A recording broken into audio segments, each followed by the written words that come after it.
Assalamualaikum warahmatullahi wabarakatuh.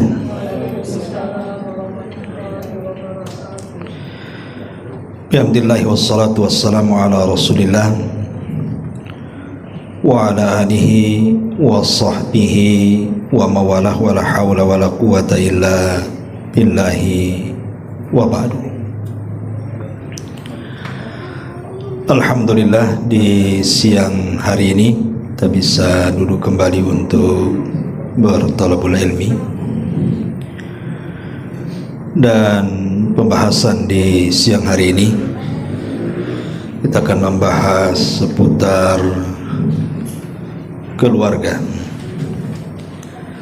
karena Islam itu agama yang sangat sempurna dan paripurna, bukan hanya mengatur soal ibadah, sholat, puasa, zakat, haji, membaca Al-Quran, zikir, doa, dan begitu seterusnya, tapi juga Islam membahas soal aturan-aturan berkeluarga.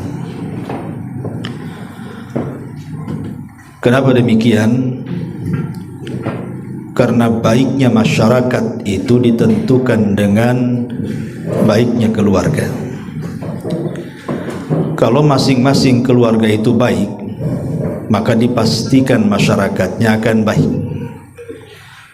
Tapi kalau keluarganya tidak baik, maka dipastikan masyarakatnya juga tidak baik, karena masyarakat itu kan kumpulan dari keluarga-keluarga. Makanya dalam Islam, Nabi SAW banyak mencontohkan tentang muamalah beliau bersama keluarganya. Tentu tidak lain dan bukan supaya dicontoh. Saya tidak hendak menjelaskan tentang keharmonisan rumah tangga, karena setiap rumah tangga itu saya yakin tidak mungkin lepas dari perselisihan. Hanya keluarga di sinetron Korea saja biasanya yang nggak ada perselisihan itu. Kalau di luar sinetron itu udah jelas ya, pasti ada masalah, dan itu bumbu-bumbu keluarga. Nabi saja banyak masalah dengan keluarganya, tapi jangan dilihat masalahnya, tapi dilihat bagaimana cara mencari solusinya. Maka kesempatan yang berbahagia ini kita akan menjelaskan seputar dosa-dosa yang terjadi di tengah keluarga. Karena sebenarnya yang menjadikan tidak harmonisnya keluarga itu karena dosa sebenarnya. Dosa itulah yang mempengaruhi kepada keluarga. Makanya kita ambil akar perselisihannya. Dengan mengetahui akarnya inilah kemudian mudah-mudahan sebagai nasihat bagi saya pribadi dan juga jamaah sekalian tentang masalah yang kita akan jelaskan ini. Kita ambil 3 poin. Poin pertama tentu yang berkaitan suami istri. Kemudian poin yang kedua khusus yang berkaitan dengan istri, dan poin yang ketiga tentu khusus yang berkaitan dengan suami. Yang belum menikah dengarkan saja. Taib. Yang berkaitan dengan suami istri, tadi saya sudah jelaskan di muqaddimah. Yang namanya keluarga itu tidak lepas daripada khilaf wal ikhtilaf, berselisih dan adanya perselisihan. Itu tidak lepas, tidak mungkin, mustahil ya. Keluarga terbaik Nabi SAW saja berselisih, bahkan para sahabat juga sama. Lalu apa yang tidak boleh dilakukan saat terjadi perselisihan, baik oleh suami ataupun oleh istri? Karena ini bagian daripada dosa masalahnya. Yang pertama, terpikir untuk bercerai. Jangan sampai ketika ada masalah suami istri, kok terpikir untuk menceraikan atau meminta cerai? Sebab terpikir bercerai, menceraikan atau minta cerai ini bukan memperbaiki keluarga. Ini menghancurkan keluarga namanya. Bukan mencari solusi, ini mencari masalah. Kalau ingin mencari masalah, diambil benang merahnya, kemudian merajut kembali keluarga, jangan ada pikiran bercerai. Karena pikiran ini yang menjadikan kemudian keluarga itu buyar biasanya. Kecuali memang ada yang mendorong untuk itu. Nanti saya akan jelaskan beberapa perkara di mana seorang suami tidak boleh memaafkan begitu saja kesalahan istri dan harus ditindak dengan keras, ataupun sebaliknya. Tapi secara umum tidak boleh seorang suami atau istri terpikir untuk berpisah atau meminta pisah. Ini yang pertama, singkat-singkat saja. Kemudian yang kedua, ini khusus suami. Jangan melayangkan pukulan. Allah Subhanahu wa taala memang mengatakan ar-rijalu qawwamuna 'alan nisa. Ya, memang laki-laki itu pemimpin bagi wanita, bagi istrinya, bagi keluarganya. Tapi pemimpin itu bukan identik dengan tukang tunjuk, dengan tukang pukul. Bukan. Makanya Nabi SAW menjadikan izin bolehnya memukul seorang suami kepada istri itu pun dalam kondisi memang istri sudah tidak bisa dinasihati. Pamannya istri melakukan nusuz, kesalahan, penyelewengan, perselingkuhan, kemudian suami menasihati tak bisa, pisah ranjang makin senang, maka boleh itu memukul sebagai tanda bahwa dia sudah tidak bisa mentolerir lagi. Artinya sudah bukan jodohnya. Itu pun kata Rasul, dzarban ghaira mubarri, pukulan yang tidak ada bekas. Karena biasanya umumnya nih di masyarakat, suami kalau mukul istri itu jarang memukul daerah paha, daerah pantat, jarang. Apalagi kakinya. Biasanya kalau mukul mesti wajah tuh. Sasarannya pasti wajah. Tidak mungkin sedikitlah yang mukul selain wajah tuh. Padahal kehormatan seorang wanita itu ada di wajah. Betapa banyak uang dikeluarkan seorang wanita itu hanya untuk merawat wajah. Nggak ada kaki dikasih lipstik itu. Mana ada kaki dikasih lipstik?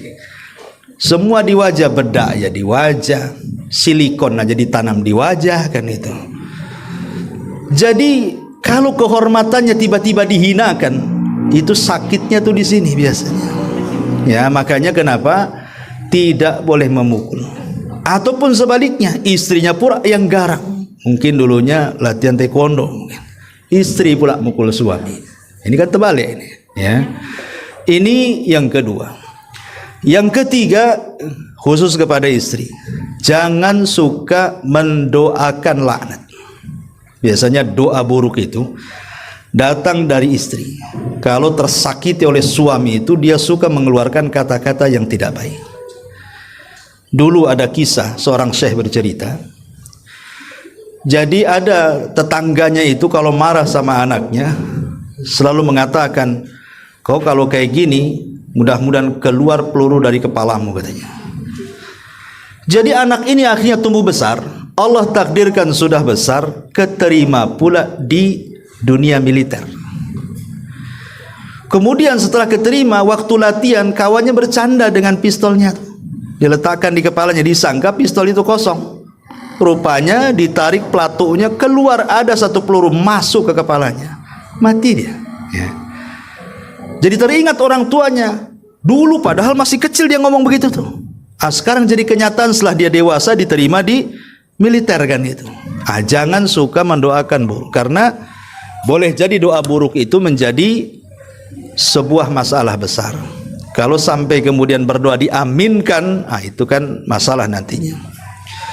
Kemudian yang nomor 4, sekali lagi untuk akhwat, kalau bertengkar, bermasalah dengan suami, jangan membuka buku, ya. Karena biasanya yang suka nyatat itu biasanya perempuan tuh. Itu memorinya kuat tuh. Kejadian 20 tahun yang silam hafal dia. Tanggalnya, harinya, bulannya, tahunnya hafal dia. Kalau suami itu biasanya lupa, minggu kemarin apa aja suami itu lupa tuh. Tapi kalau istri detail dia. Maka kalau bermasalah dengan suami, jangan membuka lembaran lama. Tutup tuh lembaran lama itu. Ya, arahkan kepada masalah yang diperselisihkan. Sebab kalau dibuka tuh lembaran-lembaran lama itu, masalah satu jadi 1000 tuh jadinya. Ya, karena akhirnya dikejar-kejar, masalah kedua belum kelar, datang masalah ketiga belum kelar, datang, dan seterusnya. Jangan suka buka-buka buku. Ya. Ma'asyiral muslimat yang dimuliakan Allah Azza wa Jalla. Kemudian juga ini juga terjadi nih. Jangan suka mengadu kepada keluarga. Ini banyak terjadi. Dan ini kalau laki-laki ya kadang ada juga ngadu sama keluarganya. Tapi kebanyakan ibu-ibu tuh ada masalah diadukan sama saudaranya, diadukan sama orang tuanya. Yang lebih parah diadukan sama orang yang nggak ada kaitan dengan dia, dengan kawannya pula curhat. Kawannya pula tak baik hati, ngompori lagi. Kompornya bukan yang 5 kilo tuh, yang besar lagi. Ya. Jadi memasukkan orang lain atau melibatkan orang lain kepada urusan kita ini salah besar. Karena ini tidak berniat untuk membangun rumah tangga, justru menghancurkan. Kalau umpamanya dia mengadu kepada orang tuanya bijak, alhamdulillah. Tapi kebanyakan kalau tidak bijak, habis itu. Karena namanya orang tua pasti tidak mungkin anaknya mau disakiti. Enak saja saya sudah besarkan dia, saya sekolahkan dia, saya tempatkan di tempat layak, tiba-tiba diambil orang, tiba-tiba disakiti, kan marah orang tua. Mana nggak marah? Ya. Ini tidak menyelesaikan keluarga, pasti menambah ramai jadinya. Maka jangan pernah memasukkan keluarga dalam urusan pertengkaran. Selesaikan sendiri. Kita sudah dewasa, ya. Kemudian juga yang lebih parah lagi, jangan bertengkar di hadapan orang ramai. Ini lagi makan di SSS ini, ya. Bertengkar di meja, ya kan semua ngelirik dia. Iya, kalau seandainya tangan tak main sekali main lah, semua itu tumpah satu meja.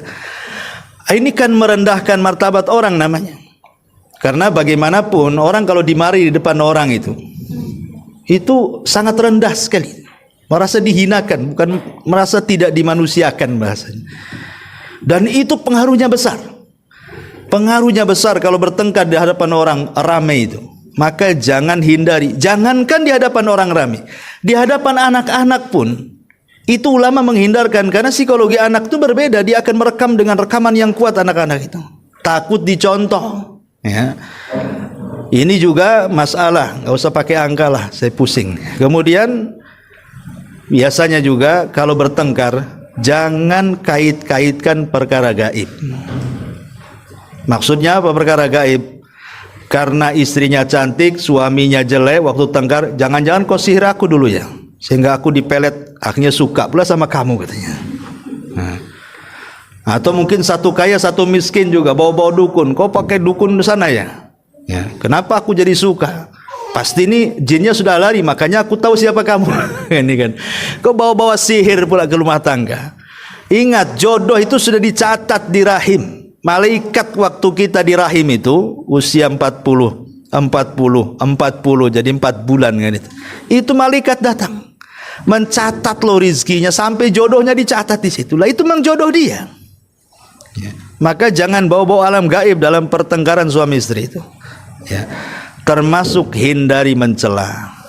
Hindari mencela. Karena bagaimanapun mencela itu disebutkan dalam hadis yang sahih, Rasul mengatakan, al-la'anuna la yakunu syufa'a wala syuhada yaumal qiyamah. Para pencela itu nanti pada hari kiamat dia tidak akan mendapatkan syafaat dan tidak akan memberikan syafaat, dan mereka tidak akan menjadi saksi. Maksudnya memberi saksi apa? Pada hari kiamat, ikhwan, umat Islam itu umat terbaik.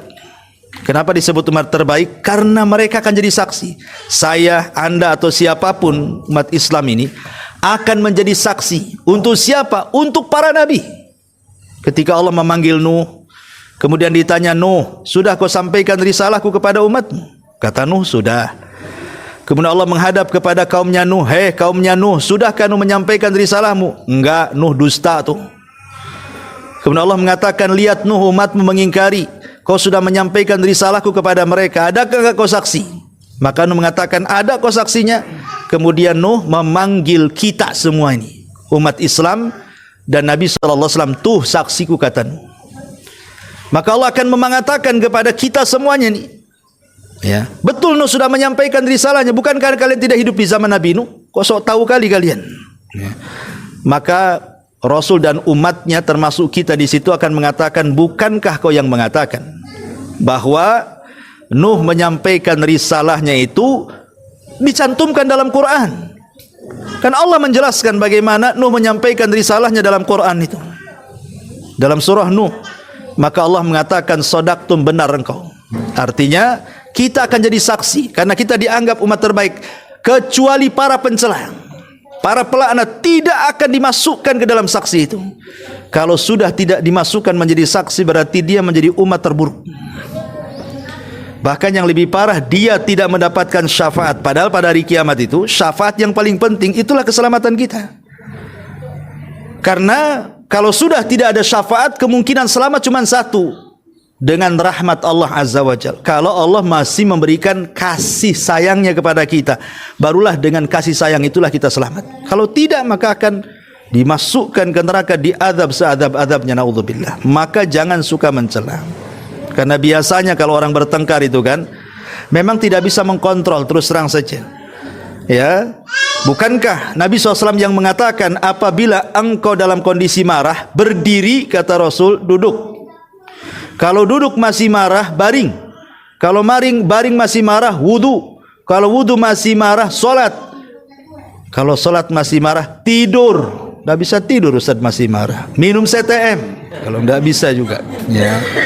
Kalau kok tidur masih marah, ya tak tahu, memang pemarah lah dia, tak paham juga kan. Tapi yang jelas bahwa orang yang marah itu biasanya tidak terkontrol kata-katanya. Makanya kenapa ada dua solusi. Kalau wanita yang sedang marah, kata Rasul, fal yaskuti, diam.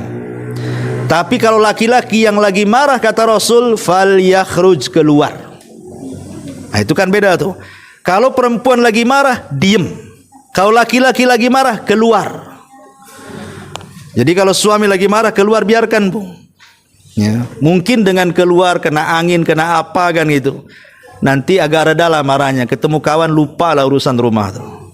Sebab kalau istri marah kemudian ngomong, kadang-kadang suami baru satu kalimat tuh, istri bisa 1000 kalimat tuh.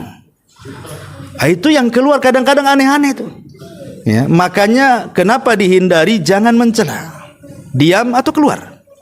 Tapi yang keluar suami, ibu jangan keluar. Ya, masuk aja ke kamar, kunci rapat-rapat. Kemudian juga ini ya khusus bagi wanita, tadi saya sudah jelaskan, jangan niat keluar dari rumah. Kalau lagi bertengkar itu jangan ada niat keluar. Sebab ini akan memperparah pertengkaran. Apalagi keluar tanpa izin. Apalagi keluar suami tidak tahu dari mana. Wah, itu makin berang lagi itu. Ya pasti suami akan lebih emosi lagi tuh. Tidak tahu di mana, rupanya sembunyi di kawannya, ya kan? Nah, ini juga jadi masalah. Inilah 10 perkara ini yang harus dihindari ketika terjadi perselisihan. Ini poin yang pertama. Poin yang kedua khusus kepada ibu-ibu. Laki-laki diam saja. Ya. Pertama nih, dalam keluarga ibu kalau sudah menikah, satu, jangan pernah memautkan hati kepada laki-laki lain. Seperti apa contohnya? Membanding-bandingkan suami dengan suami tetangga. Ya, tengok bang, tuh tengok tuh, suami si Anu tuh kerja keras, bersih orangnya, maco, macem-macem lah. Itu kan biasa kayak gitu tuh. Ya, tengok. Kan ada tuh, kamu makin gemuk saja katanya. Ini suami tengok tuh, tengok suka fitness tuh. Seolah-olah mau tidak mau sebenarnya dia ingin mengatakan aku ingin dapat suami kayak dia, gitu loh. Tidak secara langsung dia itu ngomong begitu, cuman pakai bahasa halus. Akhirnya dibanding-bandingkan suaminya dengan suami orang. Tengok tuh suami orang tuh, tengok bisa dia beli mobil, di motor aja kok tak bisa katanya. Gitu kan, seolah-olah itu dia kalau bisa itu suami saya dia gitu. Cuman tidak ngomong begitu. Ya, akhirnya membanding-bandingkan suaminya dengan suami orang, dengan laki-laki orang. Walaupun mungkin laki-laki itu tidak dikenal, mungkin di sinetron, nengok TV, kan? Nah, itu tidak boleh. Itu namanya memautkan hati dengan laki-laki orang. Ini nggak boleh. Ya, ini perbuatan dosa. Yang pertama. Ya. Yang kedua, nggak apa-apa lah ya, dengarkan. Nggak usah lah pakai ini. Dengar nggak nih saya ngomong? Dengar, mau lebih jelas pakai ini malah. Iya, ya nggak apa-apa. Tes, sama juga. Tes, boleh lah. Ya. Taib. Yang pertama, jangan pernah terpaut hati dengan laki-laki orang dengan cara membanding-bandingkan. Ini yang pertama. Yang kedua, nusuz. Nusuz itu artinya mengangkat suara melebihi suara suaminya. Suaminya lembut, istrinya galak, ya. Ataupun membangkang, tidak cepat memenuhi perintahnya. Ataupun merasa merdeka, nggak mau diatur, terserah saya mau keluar, mau main, mau apa, terserah saya. Suaminya ngomong apa seolah-olah perintah dan larangan ada di tangan dia tuh. Ataupun merendahkan suaminya, merendahkan keluarga suaminya, atau lebih daripada itu melakukan perselingkuhan, mungkin suka dengan orang lain, bahkan yang lebih parah boleh jadi mungkin melakukan perzinahan dengan yang bukan suaminya. Ini nusuz namanya. Tidak boleh seorang wanita melakukan nusuz. Ya. Kemudian juga, dan konsekuensinya ini bagi bapak-bapak nih, kalau istrinya nusuz seperti ini Pak, itu tidak wajib dinafkahi. Tidak wajib. Kalau istri tidak nurut, istri membangkang, merasa merdeka, suka merendahkan, tidak usah dikasih jajan Pak, tidak usah dikasih makan. Biarkan saja. Ya. Ustaz nggak apa-apa, saya nggak minta makan dari suami kok, saya kan kerja. Itu lagi repot lagi itu suami. Mau ngasih pelajaran, kena pula dia. Itu namanya mau ngandani mulai dikandani pula. Taib. Kemudian yang nomor 3, tidak boleh membantu suami untuk durhaka kepada orang tua. Ini yang banyak terjadi. Kalau sudah menikah, biasanya istri itu cenderung menguasai suami. Tidak boleh melakukan kebaikan kepada ibunya. Saya pernah ditelepon oleh orang tua, menangis jadi-jadinya orang tua itu. Kenapa? Karena dilarang berhubungan dengan anaknya karena istrinya melarang. Dilarang sama istrinya. Ya, gimana minta solusinya, minta dinasihati itu. Ini durhaka. Istri itu nomor 2, suami itu ke orang tua nomor 1. Harusnya istri itu berbuat baik kepada orang tua suami sebagai bakti dia kepada suaminya. Dorong suaminya.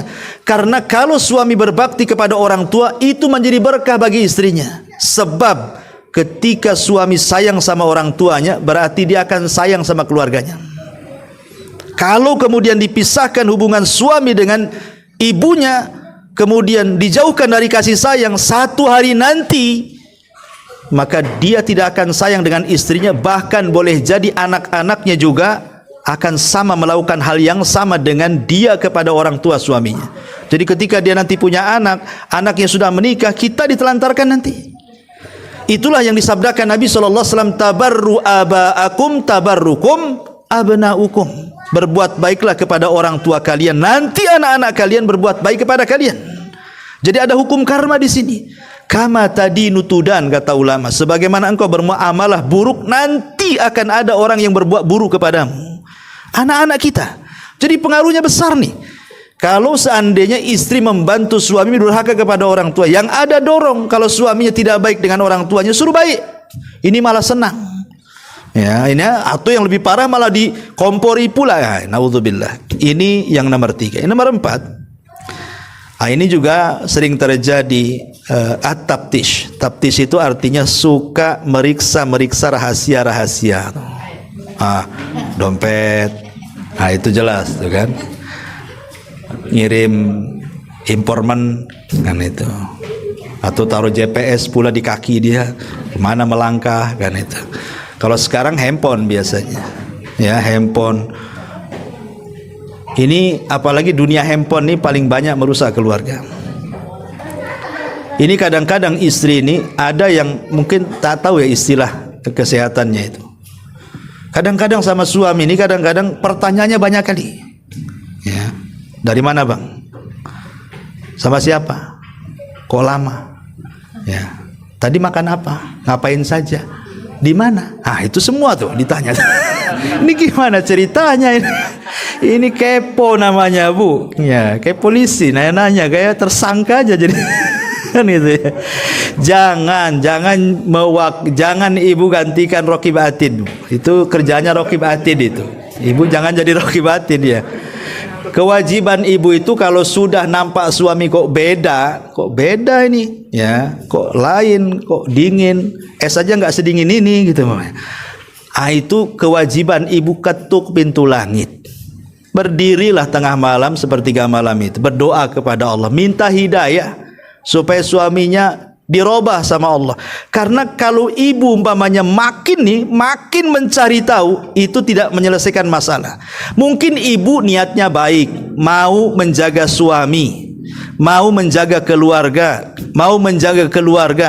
sebenarnya itu menambah sakit hati itu. Ya.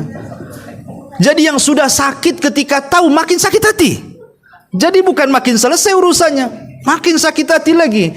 Jadi sudahlah, ya. Kalau memang Allah sudah takdirkan seperti itu, berdoa kepada Allah, minta kepada Allah suaminya dirubah. Kalau makin dicari gitu kan. Kita tidak mengingkari ada suami itu yang kurang ajar, Bu. Banyak, bukan ada lagi. Suami itu yang kurang ajar gitu, memang melakukan hubungan dengan perempuan. Banyak, kita tidak mengingkari permasalahan itu. Tetapi kan di situ kita cari solusi. Sebab kalau kita terus mentaptis gitu ya, menjadi Raqib Atidnya suami gitu, ini bukan menyelesaikan masalah, justru akan semakin sakit, ujungnya stroke, Bu. Ya, ibu jadi stroke nantinya kan, mungkin darah tinggi, tensi naik jadinya kan. Sudahlah, serahkan kepada Allah. Ya, karena bagaimanapun yang nama dosa itu wala taziru waziratun wizra ukhra. Dosa itu akan dipikul masing-masing. Namanya keluarga itu sorganya sendiri-sendiri. Ada yang suaminya masuk sorga, istrinya masuk neraka. Ada yang sebaliknya, istrinya masuk sorga, sebaliknya juga suami masuk neraka, dan begitu seterusnya. Tapi kan kewajiban istri bagaimana? Ya cari waktu-waktu menasihati, berdoa, karena doa itu silahul mukmin. Ini juga mau alasan apapun tidak diperbolehkan. Mau alasan cinta, mau alasan sayang, mau alasan itu bukan. Ya, itu akan tambah sakit. Yang sakit bukan suami, ibu yang makin sakit. Ya. Ya. Kemudian yang nomor 4, yang nomor 5, tidak boleh ini menyingkap rahasia khusus keluarga. Jangan, Bu ya. Jangan cerita kawannya gaji suaminya. Jangan cerita sama kawannya keperkasaan suaminya. Jangan cerita kawannya soal mungkin adat-adat kebiasaan suaminya yang buruk. Suami saya itu susah bangun. Jangan, itu kan membuka aib suaminya. Ya, yang satunya masih mending suamimu bangun jam 4. Suaminya bangun jam 7. Yang lain ngantuk, saya jam 10. Ini kan jadi tasalsul akhirnya kan. Jadi walaupun hanya kebiasaan-kebiasaan buruk jangan diceritakan, apalagi sampai kepada urusan ranjang.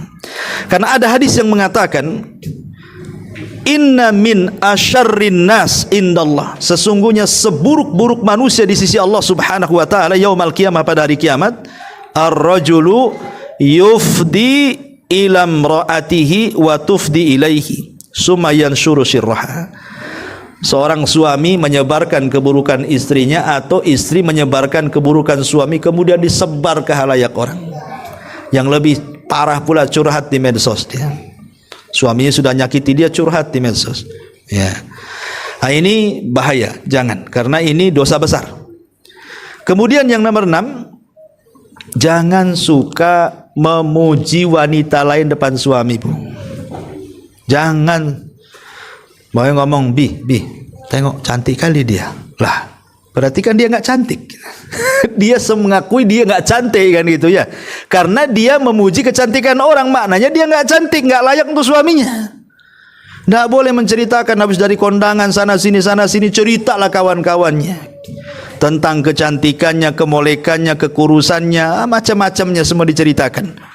Ya, yang gendutnya, yang kurusnya, yang tingginya, yang pendeknya, kayak penjahit ngukur, tahu dia ukurannya sekian-sekian tuh. Ya, jangan menceritakan soal wanita lain, apapun ceritanya. Ya, jangan. Ini yang nomor 6. Yang nomor 7, jangan sampai menjauh dari ranjang atau kamar kalau masalahnya tidak terlalu besar. Kan ada perselisihan ringan, ada perselisihan besar. Kalau hanya perselisihan ringan, jangan sampai menjadikan kemudian seorang istri menolak ajakan suami.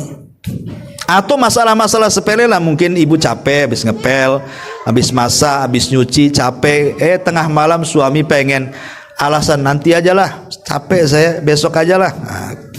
Apalagi tengok ATB nggak nyala, besok nggak bisa tidur, kita nggak bisa mandi jinabah katanya, gara-gara ATB nggak nyala. Ya, tak mau pula tuh diajak. Kan ibu bisa tayamum, tapi tayamum jangan guling-guling di pasir. Maksudnya ya tayamum biasalah diniatkan junub. Atau gara-gara cuaca dingin karena hujan dari pagi sampai malam diajak, dingin lah, malas nanti mandi besok lah. Ini nggak boleh. Ya. Jadi tidak boleh kecuali dalam kondisi tertentu, ibu lagi head, lagi nifas, ya kan nggak boleh. Atau ibu lagi sakit parah, memang separah-parahnya ya wajar gitu. Tapi kalau sakit ringan tak boleh. Kenapa gini, Bu? Kalau suami, Bu, makan itu bisa beli di warung Sunda. Ya. Pakaian itu bisa beli ke Megamall. Ya. Apapun berkaitan di luar kasur itu bisa beli. Tapi khusus urusan ranjang itu tidak bisa dibeli. Itu masalahnya. Ini satu. Yang kedua, tujuan suami menikahi ibu itu untuk menjaga kehormatan, untuk ifah. Ifah itu supaya jangan melakukan zina. Sekarang di hadapannya ada yang halal, berpahala. Kok kemudian ibu menjauh? Ini namanya melepaskan tujuan awal suami. Jadi kalau suami berzina di luar itu ya gara-gara ibu ndak pandai melayani suami sebenarnya. Karena tujuan nikahnya nggak kecapai di situ.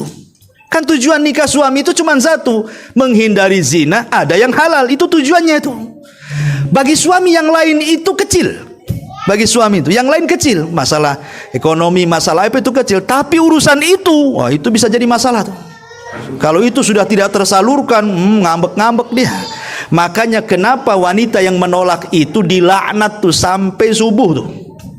Ya, karena keinginan suami yang merupakan tujuan nikah tertolak, disitulah malaikat ikut marah. Suami marah, malaikat ikut marah. Kata Rasul dalam sebuah hadis, idza da'ar rajulu imra'atahu fata'ba la'anathul hal malaikatu hatta tusbiha. Ya, apabila seorang suami meminta kepada istri kok ditolak-tolak dengan macam-macam alasan, maka dilaknat sampai subuh. Kalau meninggal, aduh naudzubillah, meninggal di atas laknat tuh. Ya. Jadi jangan cari-cari alasan. Dingin, sekarang sudah ada kompor. Apa yang mau didinginkan lagi? Ya kan? Apalagi ada pemanas, ATB ndak nyala, ada tayamum, bisa tayamum, nggak ada masalah.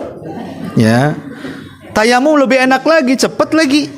Kalau tayamum kan, ya, ya ndak mungkin juga gedor pintu tetangga minta air, tetangga pun sama-sama juga mati TTB-nya. Kan gitu ya kan? Kecuali ibu belakangnya ada kolam lah, tinggal jegur di situ. Tapi intinya kan ini juga masalah juga. Jangan sampai menjauh dari ranjang gara-gara masalah sepele. Kemudian yang nomor 8. Jangan suka mengambil harta suami tanpa izin. Ya, lihat dompet aja jangan, apalagi buka, apalagi ngambil yang merah pula. Nah, gitu. Ingat bahwa sebaik apapun niat istri ngambil harta suami, anggaplah untuk sedekah, ngasih fakir miskin, ngasih anak yatim. Tapi kalau caranya mengambil tanpa izin, itu namanya nyuri. Ibu jadi Robin Hood itu namanya. Robin Hood itu kan itu, nyuri untuk orang susah. Itu kurang lebih dengan Robin Hood itu jadinya. Ya. Jangan jadi Robin Hood tuh. Ya. Minta izin baik-baik. Kalau dikasih alhamdulillah, enggak ya sudah, niat ibu mau sedekah sudah ditulis pahalanya. Itu ya yang harus dipahami. Kecuali kalau suaminya bakhil, pelit, apalagi ya kikir, dekil, semuanya lah masuk tuh. Buntut kasiran tuh apa tuh ya. Pokoknya kalau memang kondisi seperti itu dibolehkan, karena di zaman Rasul ada kasusnya. Hindun bin Abi Sufyan itu datang kepada Rasul, suami saya ini rajulun sakhi, orangnya pelit, pelit-pelitnya ya. Boleh enggak kalau saya mengambil hartanya untuk saya dan anak saya, katanya. Kata Rasul, boleh, tapi sekedar yang wajib saja. Sekedar yang wajib saja. Umpamanya berapalah satu hari makan, berapa satu hari untuk anaknya, itu aja diambil. Jangan pula dikuras ATM-nya semuanya. Itu ngerampok namanya kan itu ya.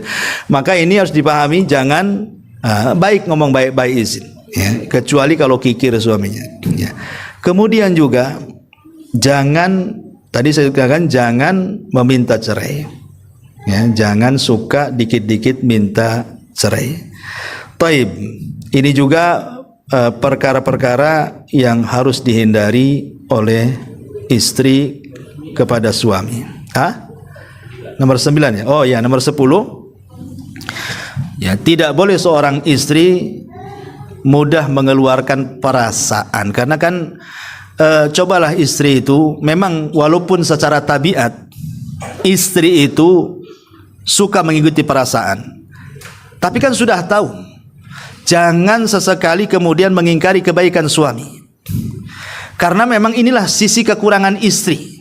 Sisi kekurangan istri itu biasanya dia tidak memandang kebaikan suami, walaupun kebaikan suami itu banyak sekali, gara-gara satu masalah hilang semua. Memang begitu ya. Dan itu karena luapan perasaan, tidak memandang kebaikan. Walaupun 1 tahun suaminya berbuat baik, itu gara-gara satu SMS itu bisa jungkir balik dunia akhirat. Itu memang begitu. Ini jangan suka ngikut-ngikuti perasaan ya. Perasaan yang baik ikuti, kalau yang tidak baik jangan. Ini yang nomor terakhir dari kesalahan-kesalahan istri kepada suami. Taib. Kemudian sekarang poin yang ketiga, kesalahan suami. Bapak-bapak, 1, tidak memberikan nafkah. Ingat, istri itu dia dirawat baik-baik sama keluarganya, dibesarkan, dikasih makan yang baik, dikasih tempat yang baik. Sudah besar kalian ambil pula. Dulu dia dikasih makan baik, sekarang tak dikasih makan. Asal-asalan si tempe, tahu tempe tuh. Itu kalau di pondok namanya nahu sorop tuh. Nahu sorop tuh. Kalau tempe itu si nahu sorop aja katanya makannya. Ya, jadi kasih yang bergizi, kasih nafkah yang baik. Ya, kasih makan, kasih tempat tinggal. Ya, nafkah itu berkaitan dengan makan, tempat tinggal, kesehatan, pakaian. Itu 4 disebut nafkah namanya. Ini harus dipenuhi ya, baik lahir ataupun batin. Kemudian yang nomor 2, tidak memberikan keamanan kepada perasaan istri. Suami dijadikan suami itu supaya istri merasa aman. Berarti kan ada security yang menjaga dia. Mungkin kalau badan iyalah, tapi yang lebih daripada itu, keamanan hati itu harus lebih. Karena ada suami itu yang suka nakut-nakuti istri. Dengan cara apa? Saya mau kawin lagi lah. Kalau gini saya mau kawin lagi aja lah. Itu nakut-nakuti itu. Kok kawin lah, ngapain nakut-nakuti? Ya, jangan suka nakut-nakuti dengan cara ya, saya akan ceraikan, saya akan usir, saya akan kawin lagi, pokoknya macam-macam lah bahasanya. Jangan suka nakut-nakuti. Ya, kasih keamanan. Kalau mau kawin jangan bilang-bilang, gitu maksudnya. Itu. Jadi intinya bahwa jangan suka menakut-nakuti, karena itu bentuk tidak memberikan keamanan. Jadilah pengaman bagi badan dan perasaan istri. Ini kedua. Yang ketiga, tidak memberikan tempat tinggal yang layak. Seperti umpamanya dicampurkan dengan keluarga, dicampurkan dengan ibunya, dengan bapaknya. Ini akan jadi muskilah. Ya, tanggung jawab istri terutama pengantin baru kan gitu. Kan masih ngikut orang tuanya tuh. Bolehlah pertama kali memang ngikut orang tuanya, tapi sebisa mungkin ada limit batas waktu. Kalau bisa keluar, entah sewa satu kamar dulu. Insya Allah nanti lama-lama akan bisa beli rumah kok. Kita semua dulu tidak punya rumah, setelah menikah lama-lama punya rumah, kaya, dicukupi kehidupannya. Karena itu memang jaminan Allah bagi orang sudah menikah. Sebab kalau masih hidup sama orang tua itu pasti masalah. Ya, berikan kekuasaan, punya dapur sendiri, kamar sendiri, ruang tamu sendiri, teras sendiri. Itu kebanggaan seorang istri itu, walaupun hanya nyewa. Ya, ini juga yang nomor 3. Yang nomor 4, kadang-kadang ada seorang suami memaksa istrinya untuk melayani keluarganya. Nggak boleh dipaksa. Istri itu berbuat baik kepada keluarga kita laki-laki itu karena dia berbuat baik kepada kita, kepada suami. Makanya dia berbuat baik kepada keluarga kita. Jangan suka maksa. Tolong rawat bapak saya, ya. Tolong rawat ibu saya. Kalau nggak saya ceraikan. Nah, itu gimana ceritanya? Ya. Maka tidak boleh memaksa-maksa supaya berbuat baik sama keluarganya. Karena itu sudah kewajiban memang istri itu berbuat baik sama keluarga suami. Karena dalam bentuk berbuat baik kepada suami, tapi suami jangan kemudian ngancam-ngancam. Nah, ini ada juga yang terjadi seperti itu. Nah, ini yang nomor 4. Yang nomor 5, melarang istri berhubungan dengan keluarganya. Pamannya istrinya mau datang ke keluarganya tak boleh. Nelpon sama ini, nggak usah, habisin pulsa aja katanya. Nah, pulsa pula disalahkan. Ya. Jadi kadang-kadang melarang istri berhubungan baik dengan keluarganya, ini bagian daripada memutus silaturahim. Jangan berdalil, hak saya lebih dibandingkan orang tuamu. Jangan begitu. Ini bukan dalil. Ya, memang kewajiban istri yang pertama kali suami, tapi suami kemudian jangan sok merasa karena dia nomor 1 melarang-larang istri berbuat baik sama keluarganya, apalagi dia jadi durhaka lagi. Oh, naudzubillah. Nah, maka ini juga tidak boleh dilakukan seorang suami. Yang nomor 6, ya, tadi sudah saya jelaskan secara khusus memukul. Tidak boleh. Marah-marah, memukul tidak boleh. Kemudian yang nomor 8, nomor 7, nomor 5, nomor 6. Ini yang mana satu nih? Iya. Nomor 7, Bu. Ibu nih kadang-kadang apa saya kurang keras atau ibu yang budak saya tidak tahu. Tapi yang jelas nomor 7 lah ya. Iya. Kemudian memaksa urusan ranjang tetapi dalam hal-hal yang diharamkan. Tidak boleh. Istri lagi haid dipaksa, ya. Istri lagi nifas dipaksa, istri lagi sakit parah dipaksa. Yang harusnya kan dihindari. Ada cara-cara lain kan itu. Memaksa dalam kondisi ataupun berhubungan dari naudzubillah dari duburnya, ya, dan begitu seterusnya seperti homo, maka ini lebih parah lagi, tidak boleh. Kemudian juga yang nomor 8, menggantung tanpa mencerai. Ada suami istri kalau bertengkar nih, ya, istrinya itu udah mau pisah, tapi suami tak mau. Pada jelas-jelas itu suami sudah tidak bertanggung jawab, kurang ajar, suka mukul, suka marah, menghina dan begitu seterusnya. Nggak tahan nih si istri ini, dia mau keluar dari iblis bahasanya gitu ya. Tapi si suami tak mau, dibiarin aja, digantung. Nggak boleh. Menggantung anak orang itu nggak boleh. Kalau kita sudah tidak sanggup berbuat baik kepada mereka, lepas saja, biar dia cari kehidupan yang layak untuk dia. Karena perceraian itu bukan berarti akhir segalanya. Bisa saja memang sudah ditakdirkan. Ini juga ini kezaliman masalahnya, menggantungkan tanpa mencerai itu. Kemudian yang nomor 9, ini juga sama, tidak boleh seorang suami itu membanding-bandingkan istri dengan istri orang. Tengok tuh istri tetangga itu rajin, kok malas sekali. Seolah-olah suami mengatakan kalau bisa istri saya itu yang sana. Kau itu bagusnya jadi istrinya orang sana. Kesannya kan begitu, bolak-balik. Nah, itu juga kurang lebih seperti itu. Ini kemudian juga kebiasaan suami jangan suka mencela. Ya, ini juga masuk. Taib. Sekarang poin-poin yang penting. Ada kesalahan-kesalahan istri. Suami tidak boleh mentolerir. Suami harus tegas. Ya, bisa kepada taraf menceraikan atau ya menasihati dengan tegas. Jangan cemen bahasanya. Membiarkan istrinya seperti itu, dimaafkan, biarkan, kasihan. Bukan begitu. Itu tidak ada ingkar kemungkaran dalam keluarga. Jadi ada kesalahan-kesalahan istri itu fatal, jangan dibiarkan.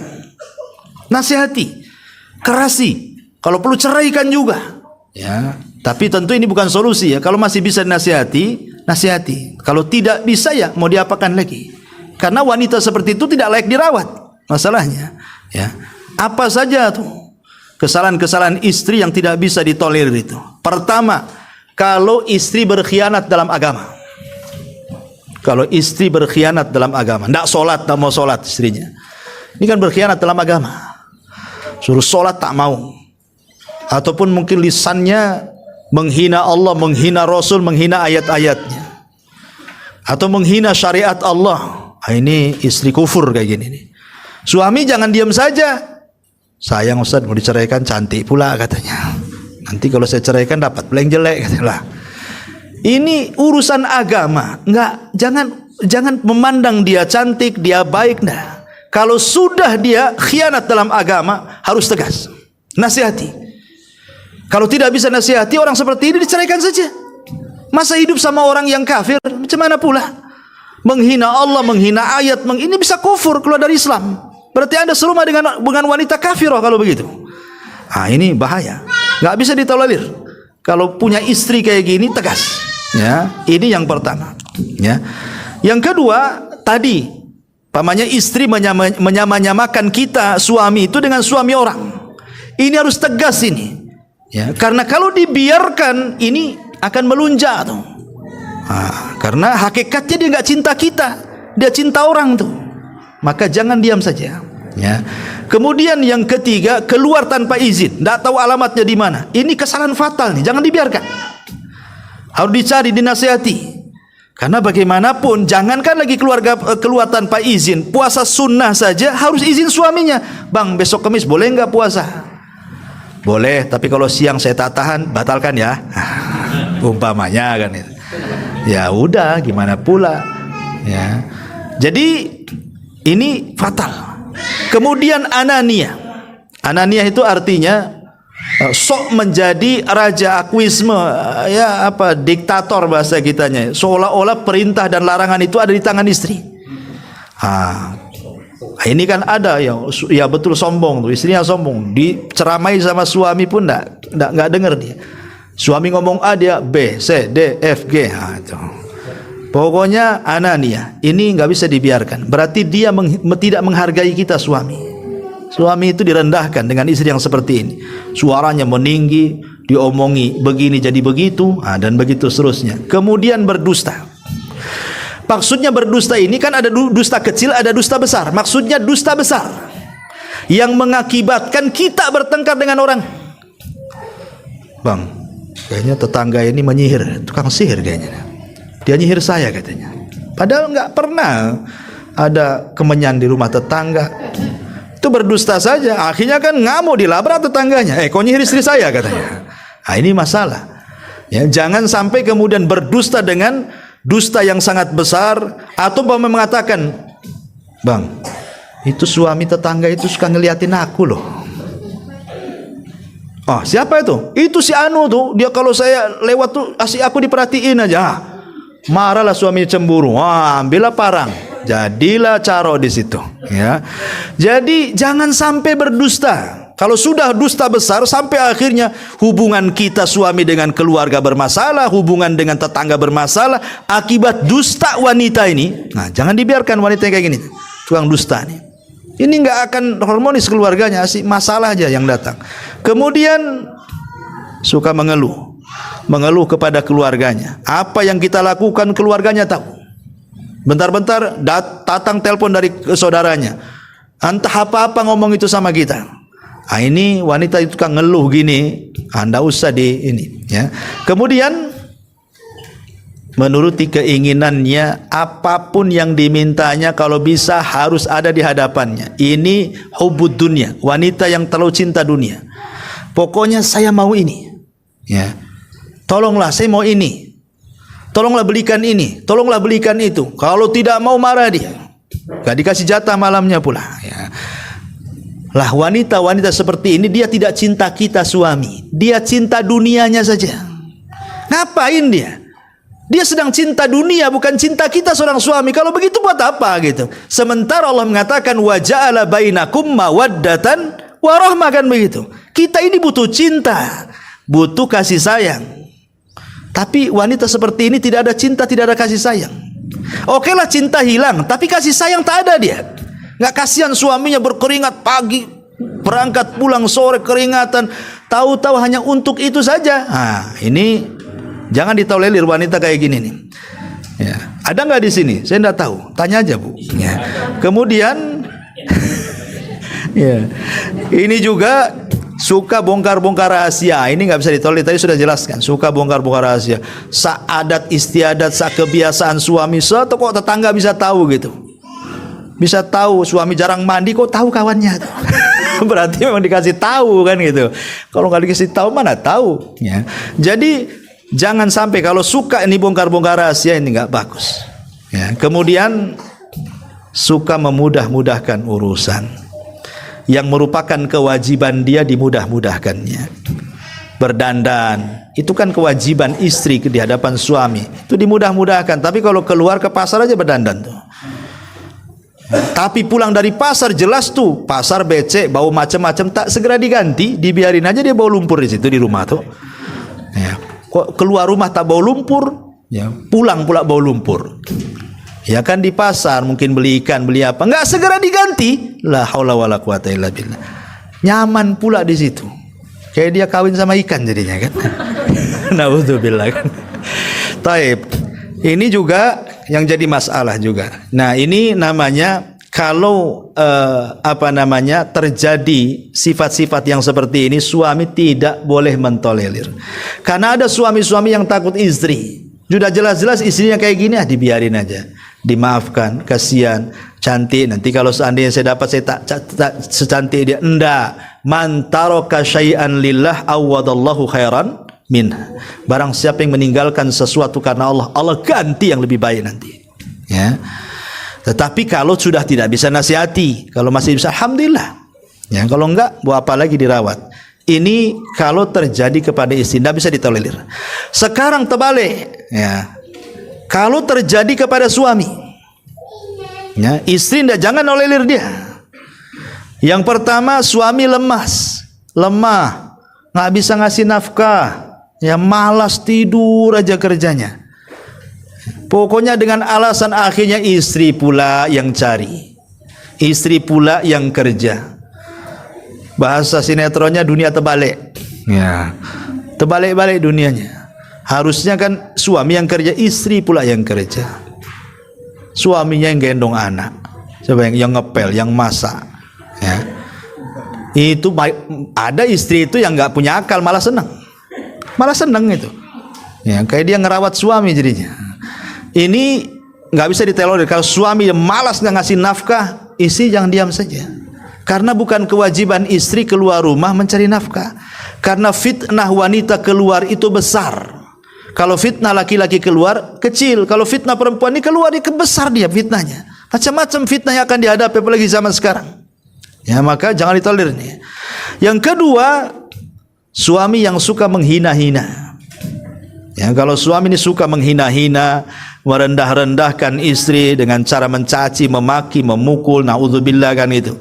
Melaknat. Nah, ini enggak bisa ditolerir. Ini suami enggak bagus kayak gini. Jangan ditolerir, ya. Kemudian juga kalau suami kerja terlampau lama, ya mungkin 2 tahun 3 tahun tak pulang, Padahal istri minta, tolonglah bang, jangan kerja di sana, di kapal sana kapal sini atau ke luar negeri.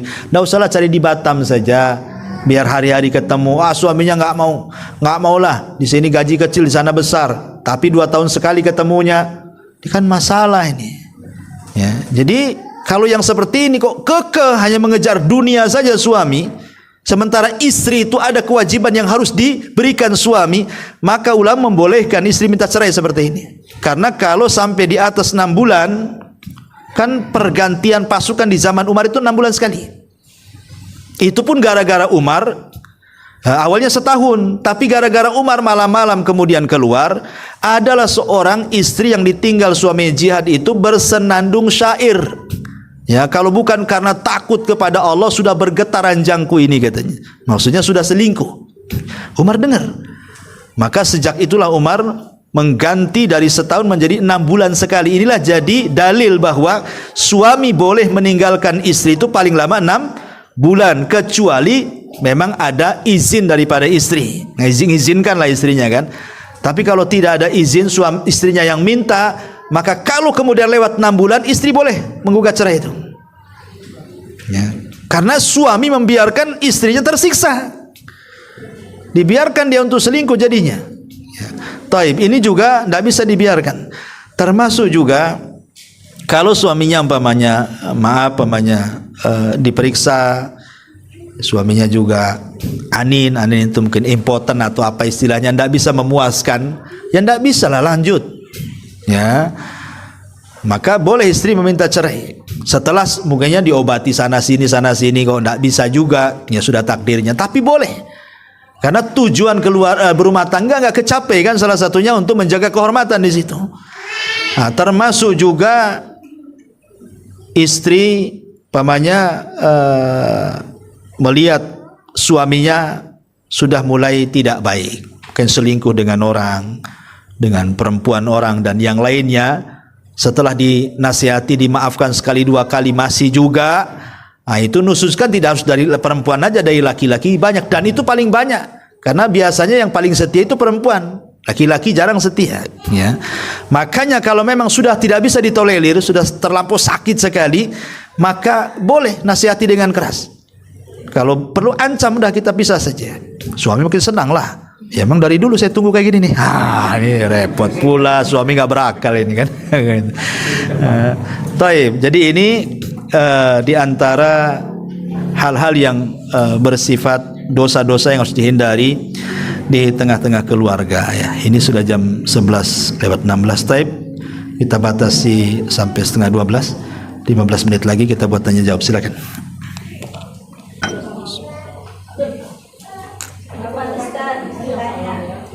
Ya.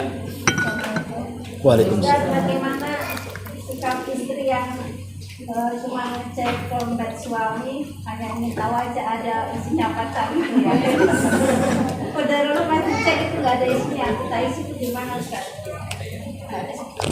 Ibu mau minta pulsa atau apa? Tidak boleh, tetap tidak boleh, nggak boleh, ya. Membuka-buka dompet suami itu tak boleh. Kecuali sekali lagi kalau suami bakhil. Kalau suaminya bakhil boleh, tapi suaminya pintar bu, dia nggak naruh di dompet masalahnya. Dia naruh di kopiahnya itu. Tapi diisi lagi, Ustaz. Diisi lagi, diambil, diisi lagi. Ya 700, 500 gitu. Yang isi siapa? Ya istrinya. Ke dompet suami. Baik kali, saya mau oleh istri kayak gitu. Dia suka itu ngisi ATM. Suaminya senang lah kayak gitu tuh. Dicatat jadi utang tuh nggak bu? Diambil semua dulu dicatat. Iya, hukum asalnya tak boleh. Ingat ya, hukum asalnya membuka dompet suami tak boleh. Itu masalah privasi. Hak suami itu kalau sudah ngasih nafkah sama ibu dan cukup, berarti sisa uang itu bukan hak ibu. Kecuali kalau memang ditelantarkan hak ibu dan belum merasa cukup secara adat istiadat suami memberikan sesuatu kepada istri, ya umumnya berapa gitu kan. Dan itu juga harus melihat kemampuan suami kan. Kecuali tadi kalau seandainya dia bakhil, maka boleh. Tapi kalau tidak bakhil, maka tidak boleh. Kalau seandainya mau memasukkan uang ke dompet suami, nggak ada masalah. Tapi dikhawatirkan suami tak tahu. Ya, akhirnya kemudian dia nyangka-nyangka jangan-jangan bukan dompet dia. Ya, maka sebaiknya kalau mau ngasih aja, Bu. Sebab kalau ibu mau bantu suami itu, ibu dapat 2 pahala. Pahala sedekah kepada suami dan pahala berbuat baik kepada suami. Seperti kisahnya siapa? Istrinya Nabi Ayub. Ketika Nabi Ayub itu terbaring 18 tahun, yang cari nafkah siapa? Istrinya. Istrinya. Itu wanita berakal tuh. Jadilah istri Ayub. Wanita sekarang jarang berakal. Kalau suami sakit udah lama minta cerai, ngapain suami saya lumpuh katanya. Tapi lihat istrinya Ayub, sabar dia. Kata para ulama, perbuatan istri Ayub yang mencari nafkah itu mendapatkan 2 keutamaan. 1, sedekah kepada suami. 2, berbakti kepada suami. Ya, jadi kalau ibu mau ngasih uang pada suami, itu suami mana yang nggak senang, Bu? Nggak ada di dunia nggak senang suami itu. Kalau dikasih uang sama istri, apalagi rutin tiap hari. Gitu kan. Yang nggak apa-apa, kasihan ya. Intinya bahwa ya kalau bisa dikasih tahu saja, jangan tidak dikasih tahu. Kalau kasih tahu itu namanya ngeprank, Bu. Ya. Ngeprank itu sekali 2 kali ya. Kalau terus-terusan kan nggak ngeprank. Nah, tapi insya Allah suami tahulah itu. Walaupun suami mesti tahu. Dan suami membiarkan, bahkan sengaja dompetnya akan taruh di situ terus. Sebab kalau geser sedikit nggak diisi itu. Ya. Wallahu a'lam.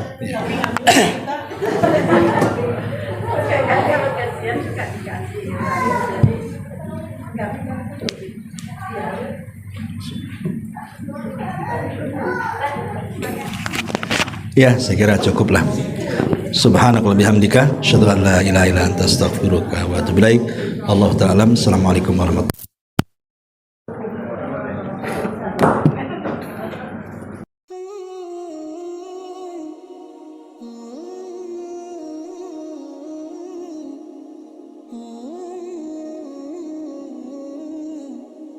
Mm-hmm.